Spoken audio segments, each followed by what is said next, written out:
Part 2 Criminal Justice Reading Amaree Mayfield. An obvious example is the interstate transportation of stolen automobiles. In the past few years, the U.S. Supreme Court has ruled several of these federal laws unconstitutional based on the fact that the activities did not clearly affect the interstate commerce or involve the use of interstate commerce. In 1995, the Supreme Court ruled in United States v. Lopez that Congress violated the Constitution by adopting the Gun-Free School Zone Act of 1990, which made it a crime to have a gun in a local school zone. The fact that the gun may have been transported across state lines was too indirect a connection with interstate commerce on which to base federal jurisdiction. In 2000, the Supreme Court also ruled unconstitutional the U.S. government's prosecution of an individual in Indiana who was alleged to have set fire to a private residence. The federal law made it a crime to maliciously damage or destroy by means or fire or any explosive any building used in interstate foreign commerce or in any activity affecting interstate or foreign commerce. The Supreme Court ruled that there must be a direct connection between a building and interstate commerce and rejected the government's contention that is sufficient that the building is constructed of supplies or serviced by electricity that moved across state lines, or that the owner's insurance payments are mailed to a company located in another state. Justice Ruth Bader Ginsburg explained that this would mean that every building in the land would fall within reach of the federal laws or arson, trespass, or burglary. In 2006, Oregon v. Gonzalez Supreme Court held that U.S. General John Ashcraft lacked the authority to prevent Oregon's physicians acting under the state's Death with Dignity from prescribing lethal drugs to terminally ill patients who are within 6 months of dying. The sharing of power between the federal and state governments is termed dual sovereignty. An interesting aspect of dual sovereignty is that constitutionally permissible to prosecute a defendant for the same act at both the state and federal level so long as the criminal charges slightly differ. This double prosecution does not constitute double jeopardy. You might recall in 1991 that Rodney King, an African American, was stopped by the Los Angeles police.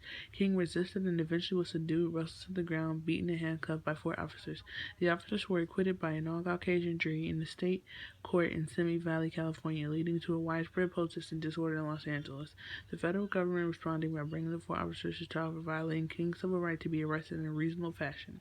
2 officers were convicted and sentenced to 30 months of federal prison, and 2 were acquitted. Later in this chapter, you will be asked to decide whether this double prosecution is fair. We have seen that the state and federal government possess the power to enact criminal laws. The federal power is restricted by the provisions of the U.S. Constitution that define the limits on governmental power. Constitutional limitations. The U.S. Constitution and individual state constitution establish limits and standards for the criminal law. The U.S. Constitution, as we shall see in Chapter 2, requires the following. A state or local law may not regulate an area that is reserved to federal government. A federal law may not encroach upon state power. A law may infringe upon the fundamental civil and political rights of individuals only in compelling circumstances. A law must be clearly written and provide notice to citizens and the police of conduct that is prohibited. A law must be non-discriminatory and may not impose cruel and unusual punishment. A law may not be retroactive and punish acts that were not crimes at the time that they were committed. The ability of legislators to enact criminal laws is also limited by public opinion. The American constitutional system is a democracy. The politicians are fully aware that they must face elections and that they may be removed from the office in the event that they support an unpopular law. As we learned in the unsuccessful effort to ban the sale of alcohol during the Prohibition era in the early 20th century, the government will experience difficulties in imposing unpopular law on the public. Crime in the news. In 1996, California became one of the 23 states to authorize the use of marijuana for medical purposes. The other states are Alaska, Arizona, Colorado, Connecticut, Delaware, Hawaii, Illinois, Maine, Maryland, Massachusetts, Michigan, Minnesota, Montana, Nevada, New Hampshire, New Jersey, New Mexico, New York, Oregon, Rhode Island, Vermont, and Washington. And some apply in the District of Columbia. Maryland exempts medical marijuana users from jail sentences. California voters passed Proposition 215, the Compassionate Use of Act 1996, which is intended to ensure that seriously ill residents of California are able to obtain marijuana. The act provides an exemption from criminal prosecution for doctors who, in turn, may authorize patients or primary caregivers to possess or cultivate marijuana for medical purposes. The California legislation is directly at odds with the Federal Controlled Substances Act, which declares a crime to manufacture, distribute, or possess marijuana. There are more than 100,000 medical marijuana users in California, and roughly 1/10 of one population uses medical marijuana in states that collect information on medical marijuana. Angel Raish and Diane Moss are two California residents who suffer from severe medical diabetes. Their doctors have found that marijuana is the only drug that is able to alleviate their pain and suffering. Rachel's doctor goes as far to claim that Angel's pain is so intense that she might die if deprived of marijuana. Monson cultivates her own marijuana, and Rachel relies on two caregivers who provide her with California grown marijuana at no cost. On August 15, 2000, agents from the Federal Drug Enforcement Administration DEA raided Monson's home and destroyed all 6 of her marijuana plants. The DEA agents disregard objections from the Butte County Sheriff's Department and the local California District Attorney Office that Monson's possession of medical marijuana was perfectly legal. Monson and Rates, along with several other doctors and patients, refused to accept the destruction of the marijuana plants and asked the U.S. Supreme Court to rule on the constitutionality of the federal government's refusal to exempt marijuana users from criminal prosecution and punishment. The case was supported by the California Medical Association and the Leukemia and Lymphoma Society. Rach suffers from severe chronic pain stemming from the fibromyalgia, endometriosis, scoliosis, uterine fibroid tumors, rotator cuff syndrome, and inoperable brain tumor, seizures, life-threatening wasting syndrome, and constant nausea. She also experienced extreme chemical sensitivities that result in violent allergic reactions to virtually every pharmaceutical drug. Rach was confirmed to a wheelchair before reluctantly deciding to smoke marijuana, a decision that led her to enjoying a fairly normal life. A doctor recommended that Monson use marijuana to treat severe chronic back pain and spasms. She alleged that marijuana alleviates the pain that she describes as comparable to an uncontrollable cramp. Monson claims other drugs have proven ineffective or resulted in nausea to create the risk of severe injuries to her kidneys and livers.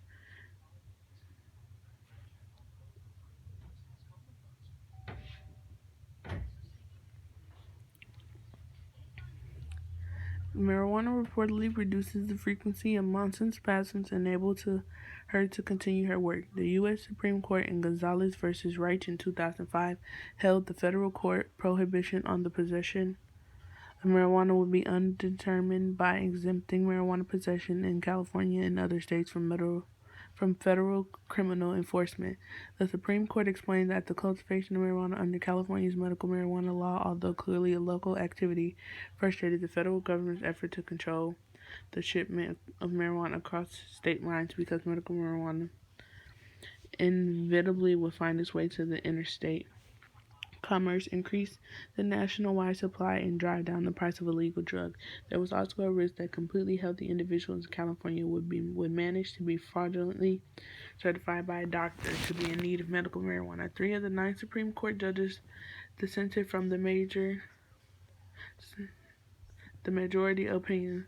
Justice Sandra Day O'Connor observed that majority judgment stifles an expression choice by some states concerned for the lives and liberties of their people to regulate medical marijuana differently. Following the decision, Angel Rach urged the federal government to have some compassion and have some heart, and not to use taxpayer dollars and come in and lock us up. We're using this medicine because it is saving our lives. She asked why the federal government was trying to kill her. Opponents of medical marijuana defend the Supreme Court decision and explain that individuals should look to traditional medical treatment rather than being misled into thinking marijuana is effective therapy. They also argue that marijuana is a highly addictive drug that can lead individuals to experiment with more harmful narcotics. The Obama administration initially did not enforce federal marijuana laws against individuals in medical marijuana states. In 2011, the Department of Justice announced that although individuals could grow and use small amounts of medical marijuana, that the DOJ will criminally prosecute growers of more than 100 plants and sale of marijuana. In 2013, the Obama administration reversed course and announced that it would not prosecute individuals in medical marijuana states unless the individuals threatened certain federal law enforcement interests. This included the distribution of medical marijuana to minors, providing revenue, criminal enterprises, diversion of marijuana to states where marijuana remains illegal in the possession of use of marijuana on federal property. In 2014, Congress adopted a law prohibiting the Justice Department from using resources to prevent states from implementing their own state laws that authorize the use, distribution, possession, or cultivation of medical marijuana. Where do you stand on the medical marijuana controversy? Of course, the Democratic will be of the majority is subject to constitutional limitations. A classic example is the Supreme Court rulings that popular federal state statutes prohibiting and punishing flag burning and desecration compose an unconstitutional violation of freedom of speech. Consider the following factual scenario that is taken from the U.S. Supreme Court's description of the events surrounding the beating of Rodney King.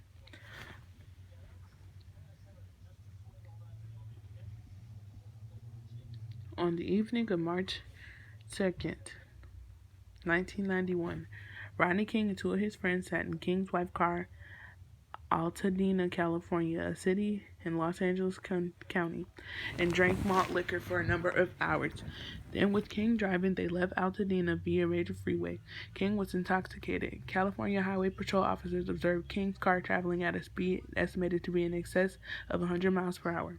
The officers followed King with red lights and sirens, but he continued to drive. The Highway Patrol called other officers on the radio for help. Units of Los Angeles Police Department joined in the pursuit, one of them manned by Petitioner Lawrence Powell and his trainee Timothy Wynn. The officers are all Caucasian. King is African American. King later explained that he fled because he feared he would be returned to prison after had been released 4 months earlier following a year spent behind bars for robbery. King left the freeway after a chase of about 8 miles, stopped at the entrance to a recreation center area. The officers ordered King to matches exiting the car and to assume felony prone position, that is, to lie on their stomachs with their legs spread and arms behind their backs. King's two friends complied. King, too, got out the car, but did not lie down. Petitioner Stacy Kuhn arrived at once, followed by Ted Brasino and Rollin Solano. All were officers of the Los Angeles Police Officer Department. And as Sergeant Kuhn took charge, the officers again ordered King to assume the felony prone position. King got on his hands and knees but did not lie down. Officers Powell, Wynn, Brasino, and Solano tried to force King down, but King resisted and became combative, so the officers retreated. Kuhn then fired taser darts designing to stun the combative suspect into King. The events that occurred next were captured on video by a bystander. As the videotape begins, it shows that King rose from the ground and charged towards Officer Powell. Powell took a step and used his baton to strike King on the side of the head. King fell to the ground. From the 18th to the 30th on the videotape, King attempted to rise. Powell and Wynn struck him with their batons to prevent him doing so. From the 35th to the 51st, Powell administered repeated blows to King's lower extremities. One of the blows fractured King's leg. At the 56nd, Powell struck King on the chest, and King rolled over and lay prone. At that point, the officer stepped back and observed King for about 10 seconds. Powell began to reach for his handcuffs. At the sentencing phase, the district court found that Powell no longer perceived King to be a threat at this point. At 1 minute 5 seconds on the videotape, Brasino in the district court words stomped on King's upper back and neck. King's body writhed in response. At 1:07, Powell and Wynn began to strike King again with a series of baton blows, and Wynn kicked him in the upper thorax and cervical area 6 times until 1:26. At about 1:29, King put his hands behind his back and was handcuffed. Powell radioed for an ambulance. He sent 2 messages over a communications network and to the other officers that said, "Oops, I haven't sick beating anyone this bad in a long time." Coon sent a message to police that unit just had a big use of force, tased and beat the suspect of CHP pursuit big time. King was taken to the hospital where he was treated for a fractured leg, multiple facial fractures, and numerous bruises and contusions. Learning that King worked at Dodger Stadium, Powell said to King, "We played a little ball tonight, didn't we, Rodney? You know, we played a little ball. We played a little hardball tonight. We hit quite a few home runs. Yes, we played a little ball. You lost and we run." Coon, Powell, Brasino, and Wynn were tried in California State on charges of assault with a deadly weapon and excessive use of force by a police officer. The officers were acquitted of all charges with the exception of one assault charge against Powell, resulted in a hung injury. The jury was composed of the Caucasians, 1 Hispanic, 1 Asian American. The verdicts touched off widespread rioting in Los Angeles. More than 40 people were killed in the riots. More than 2,000 were injured, and nearly $1 billion in property was destroyed. Los Angeles Mayor Tom Bradley declared that there appears to be a dangerous trend of racially motivated incidents running through at least some segments of the police department. And President George H.W. Bush announced in May that the verdict had left him with a deep sense of personal frustration and anger, that he was ordering the Justice Department to initiate a prosecution against the officers. On August 4, 1992, a federal grand jury indicted the four officers, charging them with violating King's constitutional rights under the color of law. Paul Bracino and Wynn were charged with willful use of unreasonable force in arresting King. Wynn was charged with willful permitting of the other officers to use unreasonable force during the arrest. After a trial in the U.S. District Court for the Central District of California, the jury convicted Kuhn and Powell, but acquitted Wynn and Bracino. Kuhn and Powell were sentenced to 30 months in prison. The jury composed of 9 Caucasians, 2 African Americans, and 1 Hispanic. King later won a $3.8 million verdict from the city of Los Angeles. He used some of his money to establish a rap record business. The issue to consider is whether officers King and Powell may be prosecuted and acquitted in California state court and then be prosecuted in federal court. This seems to violate the prohibition on double jeopardy in the Fifth Amendment to the U.S. Constitution, which states that individuals should not be twice put in jeopardy of life or limb. Double jeopardy means that an individual should not be prosecuted more than once for the same offense. Without this protection, more than once for the same offense without this protection, the government could be subject people to a series of trials in an effort to obtain a conviction. It may surprise you to learn that judges have held that the dual sovereignty doctrine permits the U.S. government to prosecute an individual under federal law who's been acquitted on a state level. The theory is that the state and federal governments are completely different in titles, and that the state government is primarily concerned with punishing police officers and with protecting residents against physical attack, while the federal government is concerned with safeguarding the civil liberties of all Americans. Each of these titles provides a check on the other to ensure fairness for citizens. The evidence introduced into prosecutions to establish police officers' guilt in the King case was vertically identical, and the federal prosecution likely was brought in response to political pressure. On the other hand, the federal government historically has acted to prevent unfair verdicts, such as the acquittal of members of the Ku Klux Klan charged with killing civil rights workers during the 1960s. Do you believe that it was fair to subject Los Angeles police officer to expense and emotional stress of 2 trials? As the Attorney General to the United States would have advised President George H.W. Bush to bring federal charges against officers following their acquittal by the California jury. Chapter Summary. Criminal law is the foundation of the criminal justice system. The law defines the acts that may lead to arrest, trial, and incarceration. We typically think about the crime as involving a violent conduct, but in fact, a broad variety of acts are defined as crimes. Criminal law is best defined as conduct that, if shown to have taken place, will result in the formal and solemn pronouncement of moral condemnation of the community. Civil law is distinguished from criminal law by the fact that it primarily protects the interests of individuals rather than the interests of society. The purpose of criminal law is to prevent conduct that causes harm or threatens harm to the individual and to the public interest, to warn people of the acts that are subject to criminal punishment, to define criminal acts and intent, to distinguish between serious and minor offenses, to punish offenders, and to ensure that the interests of victims and the public are represented at trial and the punishment of offenders. In analyzing individual crimes, we will be concerned with several basic concerns that compose the general part of the criminal law. A crime is composed of occurrence between a criminal act, actus reus, and the criminal intent, means, res, and the causation of social harm. Individuals must be provided with the notice of the acts that are criminally condemned in order to have the opportunity to obey or to violate the law. Individuals must be also given the opportunity at trial to present defenses, justifications, and excuses to a criminal charge. The criminal law distinguishes between felonies and misdemeanors. A crime punishable by death or imprisonment for more than 1 year is a felony. Other offenses are misdemeanors. Offenses are further divided into a capital and other grades of felonies into gross, petty, and misdemeanors. A third level offenses are violations or infractions, acts that are punishable by fines. Another approach is to classify crimes in tiers. In terms of moral turpitude, Malincest crimes are considered inheritable evil. Mala-prohibited crimes are not inheritable evil and only considered wrong because they are prohibited by statute. Our textbook categorizes crimes in accordance with the subject matter of the offense, the scheme that is followed in most criminal state codes. This includes crimes against the state, crimes against the person, against habitation, against property, crimes against public order, crimes against the state. There are a number of sources in American criminal law. These include the common law, state and federal criminal codes, U.S. and state constitutions, international treaties, and judicial decisions. The English Common.